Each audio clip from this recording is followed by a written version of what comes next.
अर्जुन की मृत्यु से गंगा माता क्यों हंसने लगी थी?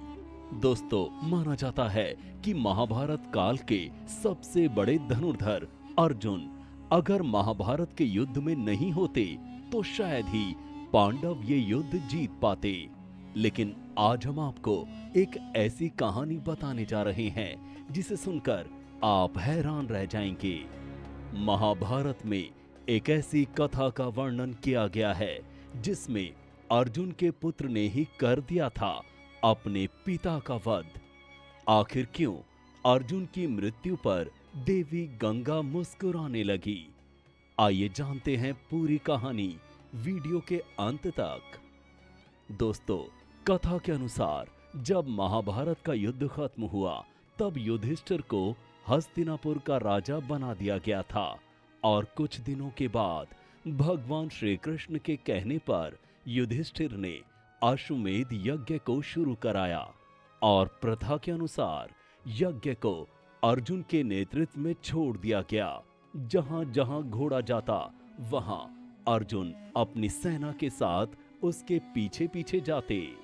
दोस्तों, यज्ञ का घोड़ा कई राज्यों से गुजरा जिसमें कई राजाओं ने तो अर्जुन से युद्ध करने से मना ही कर दिया और जिसने भी अर्जुन से युद्ध किया उसे हार का सामना करना पड़ा। इसके बाद यज्ञ का घोड़ा मणिपुर पहुंचा जहां पर अर्जुन का पुत्र बब्रुवाहन राज्य करता था। तब वो अपने पिता के स्वागत के लिए राज्य की सीमा पर पहुंच गया। लेकिन जैसे ही अर्जुन ने राज्य की सीमा पर बब्रुवाहन को स्वागत की तैयारी करते देखा तभी अर्जुन अपने पुत्र से बोले कि वे फिलहाल उसके पिता नहीं हैं बल्कि हस्तिनापुर का प्रतिनिधित्व कर रहे हैं। इसलिए बब्रुवाहन को खुद से नियमानुसार युद्ध करने को कहा। इसके बाद अर्जुन और बब्रुवाहन के बीच एक भयंकर युद्ध छिड़ गया और दोनों ही योद्धा बड़े ही प्रक्रम से युद्ध कर रहे थे।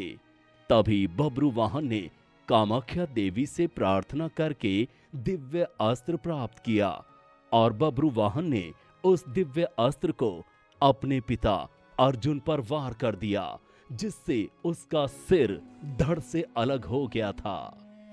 जब ये बात भगवान श्री कृष्ण और माता कुंती को पता चली तो वे दोनों मणिपुर पहुंचे और ये देखकर दोनों चौंक गए।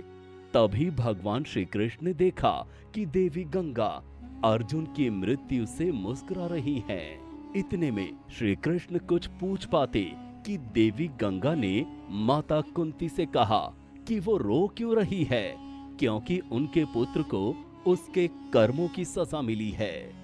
जिस प्रकार गंगा के पुत्र भीष्म का वध अर्जुन की वजह से हुआ था, क्या तब वो भी ऐसे ही रोई थी?